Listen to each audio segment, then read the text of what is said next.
Assalamualaikum warahmatullahi wabarakatuh. Perkenalkan, saya atas nama Waderska. Tujuan dari pembuatan video ini untuk memenuhi mata kuliah saya, Administrasi dan Manajemen Sekolah. Di sini saya akan menjelaskan administrasi dalam pendidikan. Istilah administrasi kita tidak asing lagi dengan kata ini, di mana administrasi itu sering kita dengar dalam pelayanan pendidikan, rumah sakit, dan lain sebagainya. Dan administrasi itu sendiri secara sederhananya terbagi menjadi dua kata, di mana kata ad dan ministro. Ad itu kepada dan ministro itu melayani. Sehingga secara sederhananya kita mengartikannya bahwa administrasi itu adalah bentuk pelayanan dan pengabdian terhadap suatu subjek tertentu. Setelah kita mengetahui administrasi, perlu juga kita mengetahui kurikulum.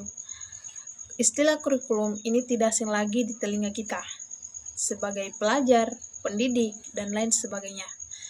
Menurut Undang-Undang Sisdiknas Nomor 20 Tahun 2003 mengatakan bahwa kurikulum itu adalah seperangkat rencana yang berisi tujuan, isi, dan cara yang digunakan dalam penyelenggaraan kegiatan pembelajaran, sehingga kegiatan pembelajaran ini dapat tercapai dalam waktu tertentu.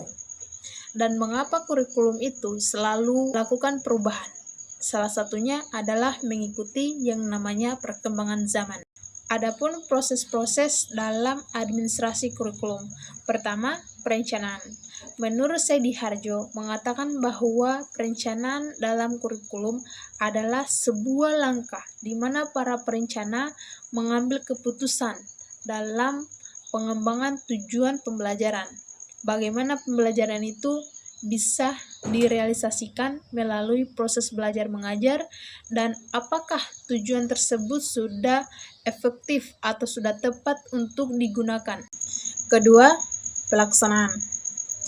Pelaksanaan kurikulum adalah penerapan program kurikulum yang telah dikembangkan kemudian diuji cobakan sehingga kurikulum itu dapat disesuaikan dengan situasi di lapangan. Dalam pelaksanaan kurikulum terbagi menjadi dua bagian, yaitu kurikulum tingkat sekolah dan kurikulum tingkat kelas. Ketiga, pengawasan.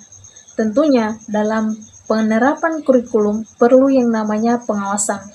Jadi pengawasan ini mengetahui apakah betul mereka ini melaksanakan rencana yang telah dibuat sebelumnya. Terakhir, keempat, evaluasi. Tentunya dalam penerapan kurikulum perlu yang namanya evaluasi. Ini penting sekali ya teman-teman, karena evaluasi ini bertujuan untuk mengetahui seberapa jauh kurikulum itu dapat mengubah sistem pendidikan.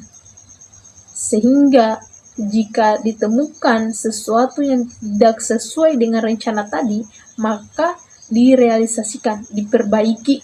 Adapun fungsi dari administrasi kurikulum. Fungsi administrasi kurikulum untuk peserta didik.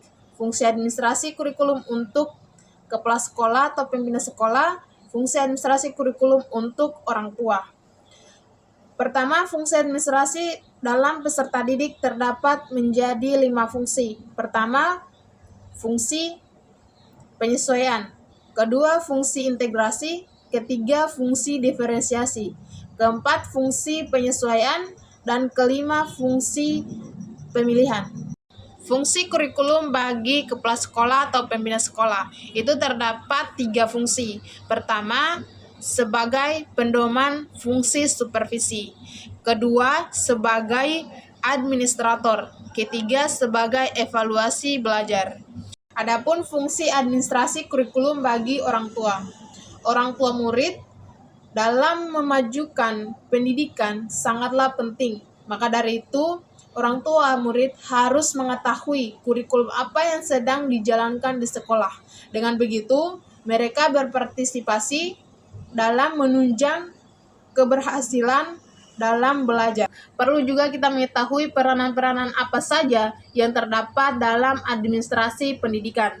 Terdapat 4 peranan dalam administrasi pendidikan. Pertama itu pelaksana, kedua penyelaras, ketiga pengembangan, dan keempat peneliti. Setelah kita membahas administrasi kurikulum dalam pendidikan, dapat kita simpulkan salah satu sistem yang terdiri dari berbagai komponen, seperti metode pembelajaran, cara ajar, serta evaluasi belajar. Kurikulum memegang peranan penting dalam menunjang keberhasilan peserta didik. Itulah materi dari saya mengenai administrasi kurikulum dalam pendidikan. Semoga materi ini dapat berguna dan bermanfaat untuk kita semua. Sekian dari saya. Wassalamualaikum warahmatullahi wabarakatuh.